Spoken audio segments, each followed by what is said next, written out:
सभी का आपके अपने YouTube channel B bright academy में बहुत बहुत स्वागत है। मेरा नाम भावना है और हम लोग पढ़ रहे थे क्लास 11 की अकाउंटेंसी का अकाउंटिंग क्वेश्चन वाला चैप्टर। ये इस चैप्टर का हमारा थर्ड वीडियो है, थर्ड पार्ट है। स्टार्टिंग के 2 पार्ट्स में हमने देखा था कि अकाउंटिंग की इक्वेशन क्या होती है और इसमें अलग अलग ट्रांजेक्शन को कैसे किया जाता है, कैसे दिखाते हैं हम उसको। अब आज जो हम लोग क्वेश्चन करने वाले हैं वो बहुत ही इंटरेस्टिंग क्वेश्चन है, क्योंकि इसमें एक ऐसी एडजस्टमेंट है जो मेरी फेवरेट है और मोस्टली गड़बड़ करने वाली ही होती है। बच्चे बहुत गड़बड़ कर देते हैं इसमें। तो चलिए देख लेते हैं ऐसी कौन सी एडजस्टमेंट है, ऐसा कौन सा क्वेश्चन है। तो ये क्वेश्चन नंबर हमारा 16 और पेज है 5.19। तो क्वेश्चन एक बार रीड कर लेते हैं। देखिए, show an accounting equation on the basis of following transaction. आपको अकाउंटिंग इक्वेशन शो करनी है, कुछ आपको ट्रांजेक्शन गिवन है। क्वेश्चन में फर्स्ट पॉइंट है, doctor Mahapatra commences business with cash ₹1,50,000, goods ₹60,000, machinery ₹1 lakh and furniture ₹50,000। यानी कि इन सभी चीजों से बिजनेस को स्टार्ट किया गया है। तो चलिए इसको लिख लेते हैं। तो लिखेंगे स्टार्टेड बिजनेस। अब इसमें बहुत सारी एसेट्स है तो हमको सबको लिखना होगा। सबसे पहले हमें दिया हुआ है कैश 1,50,000, तो हम यहाँ लिख लेते हैं कैश 1,50,000 प्लस हमें बताया गया है गुड्स 60,000 के, तो हम लिखेंगे स्टॉक प्लस 60,000। इसके अलावा हमें बताया है मशीनरी 1 लाख की, तो मशीनरी ऐड करके लिखते हैं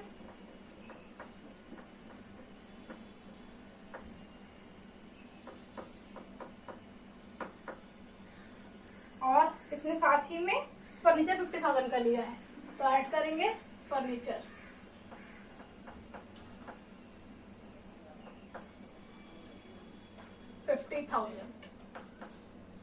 यानी कि कैश 1,50,000, स्टॉक 60,000, मशीनरी 1 लाख और फर्नीचर 50,000, इन सभी को मिला के हमने अपना बिजनेस को स्टार्ट किया है।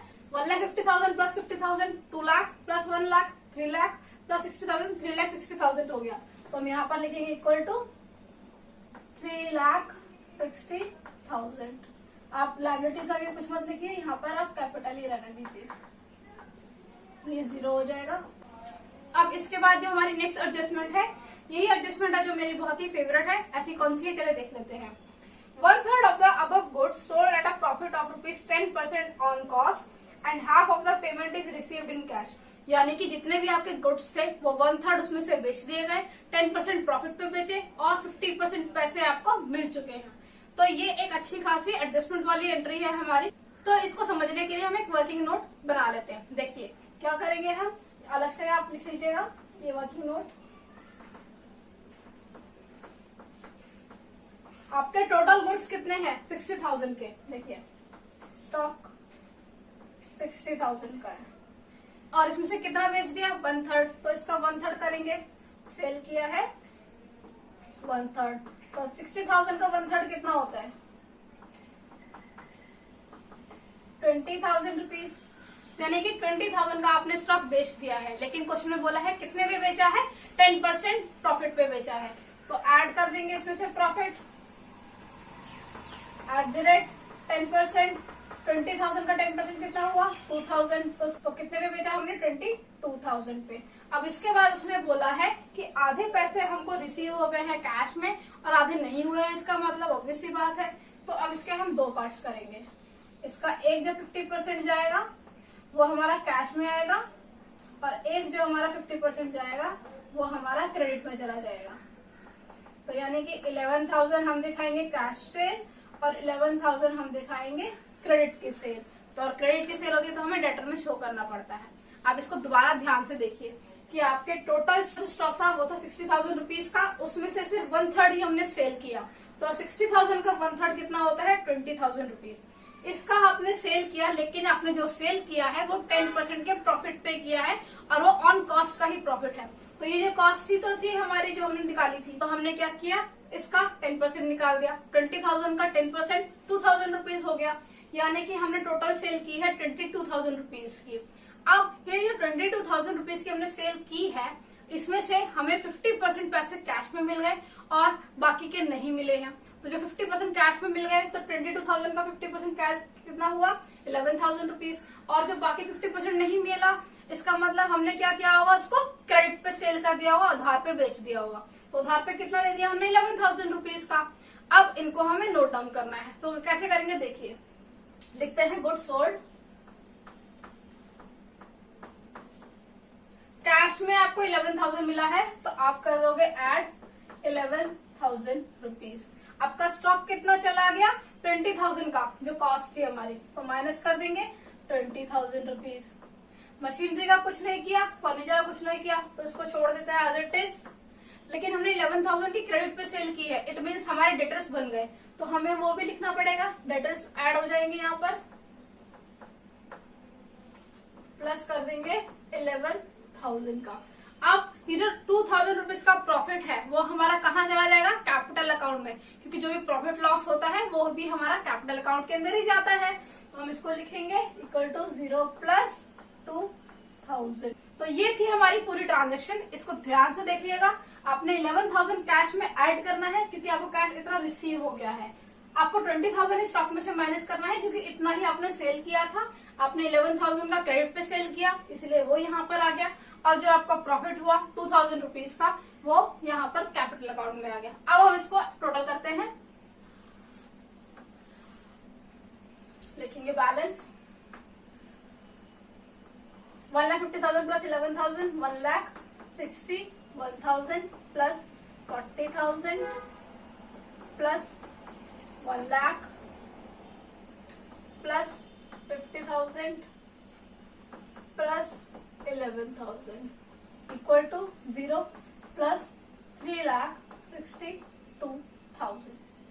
इसके बाद हमको क्या करना है, नेक्स्ट ट्रांजेक्शन देखनी है, तो देख लेते हैं उसको भी। Depreciation on machinery provided eight 10%, यानी कि हमारी जो मशीनरी है उसकी वैल्यू कम हो गई है, 10% से कम हो गई है, तो उसको लिख लेते हैं। लिखेंगे डेप ऑन मशीन। ये मैं शॉर्ट फॉर्म में लिख रही हूँ, लेकिन आपके पास नोटबुक में इनफ प्लेस होगा तो आप आराम से लिख लीजिएगा फुल फॉर्म में। मशीनरी का 10% में 1,00,000 का 10% 10,000 होता है, और दूसरा फैक्ट हमारा कहाँ जाएगा, कैपिटल अकाउंट में, तो हम कैपिटल अकाउंट में से भी माइनस कर देंगे। अब इसका टोटल करेंगे तो ये हो गया 1,61,000 plus 40,000 plus 90,000 plus 50,000 plus 11,000 plus 0 plus 3,52,000। इसको मैं लॉक कर देती हूँ। इसके बाद जो हमारी नेक्स्ट ट्रांजेक्शन है वो है cash withdrawn for personal use 10,000 rupees, यानी कि ओनर ने अपने पर्सनल यूज के लिए 10,000 रुपए निकाल लिए हैं कैश में से। तो हम लिखेंगे ये क्या होता है, ड्रॉइंग्स। पहले से बैलेंस लिख लेते हैं, यहाँ आएगा ड्रॉइंग्स। 10,000 की निकाली तो 10,000 का हमारा कैश माइनस हो जाएगा, और दूसरा फैक्ट हमारा कैपिटल में चला जाएगा। इसको भी बैलेंस करते हैं।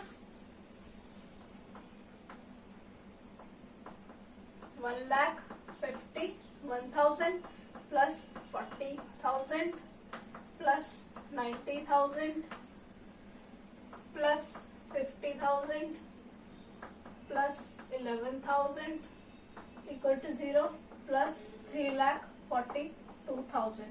अब एक बार इसको मैच भी करके देख लेते हैं। 1,51,000 प्लस 40,000 प्लस 90,000 प्लस 50,000 प्लस 11,000, तो 1,51,000 प्लस 50,000 कितना हुआ, 2,01,000 प्लस 90,000 हमने किया तो 2,91,000 प्लस 4 तो 3,31,000 प्लस 11,000 तो 3,42,000। इतना ही हमारा यहाँ भी आ रहा है, इट मीन्स हमने ठीक किया है। इसके बाद जो नेक्स्ट ट्रांजेक्शन है वो है हमारी interest on drawings charge at the rate 5%, यानी कि जो पर्सनल यूज के लिए ड्राइंग्स की गई थी उस पर आपको इंटरेस्ट देना पड़ेगा, कितना, 5% रुपीज का। तो हम इसको लिखेंगे, देखिए इंटरेस्ट ऑन ड्राइंग्स।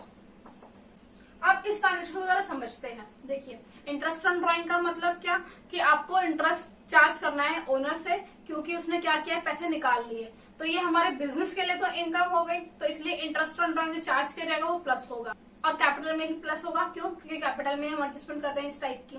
इसके अलावा हम, क्योंकि ओनर को वो पैसे देने पड़ेंगे तो उसके लिए तो एक तरीके से लॉस हो गया, उसकी कैपिटल कम हो जाएगी, तो माइनस भी कैपिटल में से ही होगा। इट मीन्स कि प्लस भी कैपिटल में ही होगा और माइनस भी कैपिटल में ही होगा। प्लस क्यों हुआ, क्योंकि बिजनेस के लिए ये फायदा हो गया, क्योंकि उसे इंटरेस्ट मिलेगा।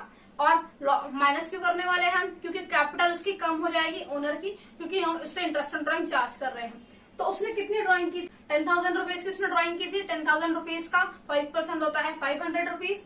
तो हम यहाँ पर करेंगे +500 और -500 और कुछ नहीं छेड़ेंगे। तो हम इसको टोटल करेंगे। अब ये हो गया बैलेंस 1,50,000, 1,000, 40,000, 90,000, 50,000, 11,000, 0 प्लस 3,42,000। इसके बाद जो नेक्स्ट ट्रांजेक्शन है हमारी, goods sold to Gupta for ₹10,000 and received a bill receivable for the same amount for 3 months। यानी कि हमने गुड्स दिए, गुप्ता को सेल किए, लेकिन उसने क्या किया, पैसे नहीं दिए, हमको एक बिल बना के दे दिया कि मैं 3 महीने बाद आपको पैसे दे दूंगा। तो ये हमारा बिल्स रिसीवेबल में जाता है, और बिल्स रिसीवेबल भी हमारी एसेट है क्योंकि हमें पैसे मिल जाएंगे। तो हम इसको यहाँ पर लिखेंगे अलग से, बिल्स रिसीवेबल। आप फुल फॉर्म में लिखिएगा। हम यहाँ पर इसको लिखते हैं गुड्स सोल्ड। तो अब गुड्स हमने सेल कर दिए, तो इसे माइनस करेंगे हम गुड्स को। कितने के हमने बेचे, 10,000 रुपीज के हमने बेच देंगे, और बिल्स रिसीवेबल में ऐड हो जाएगा 10,000, क्योंकि हमें ये पैसे मिल जाएंगे। और कुछ भी नहीं हमने करना। तो इसको लिख लेते हैं। तो ये बैलेंस करेंगे 1,51,000 plus 30,000 plus 90,000 plus 50,000 plus 11,000 plus 10,000, 0 3,42,000। इसके बाद जो हमारे लास्ट ट्रांजेक्शन है उसमें लिखा है received ₹10,000 from Gupta against the bill receivable on it's maturity. यानी कि जो गुप्ता से हमें पैसे लेने थे 10,000 रुपए, अब क्योंकि बिल्स रिसीवेबल मैच्योर हो गए हैं तो हमें पैसे मिल गए। तो इससे क्या होगा, देखिए हम लिखते हैं अमाउंट रिसीव कितना, 10,000। तो हमारा कैश ऐड हो गया, और क्योंकि अब बिल रिसीवेबल मैच्योर हो गया, उसी से पैसे मिले, तो हमारा बिल रिसीवेबल भी माइनस हो जाएगा। ये हो जाएगा 1,61,000, 30,000, 90,000, 50,000 प्लस 11,000, फिर 0 हो गया। तो इसको लिखेंगे नहीं, 0 प्लस 3,42,000। इसको बैलेंस लिख देते हैं।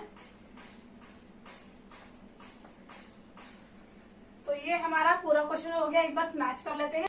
1,61,000 प्लस 30,000 हमारा बनता है 1,91,000 प्लस 90,000 किया तो 2,81,000 प्लस 50,000 किया तो 3,31,000 प्लस 11,000 तो 3,42,000।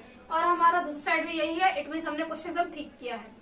तो आई होप आपको ये क्वेश्चन समझ में आ गया होगा। आपको सिर्फ देखना होता है कि कुछ भी ट्रांजेक्शन हो रही है तो कौन सी चीज आ रही है और कौन सी चीज जा रही है। जो चीज आ रही होती है उसे प्लस कर देते हैं, जो चीज चली जाती है हम उसे माइनस कर देते हैं। और ऐसे ही हम अकाउंटिंग इक्वेशन के क्वेश्चन को सॉल्व करते हैं। अगर आपको ये वीडियो अच्छा लगा तो आप इसे लाइक कीजिएगा, अपने दोस्तों से शेयर कीजिएगा। आप मेरे चैनल पे फर्स्ट टाइम आए तो आप सब्सक्राइब भी कर सकते हैं। थैंक यू सो मच मेरे वीडियो को देखने के लिए।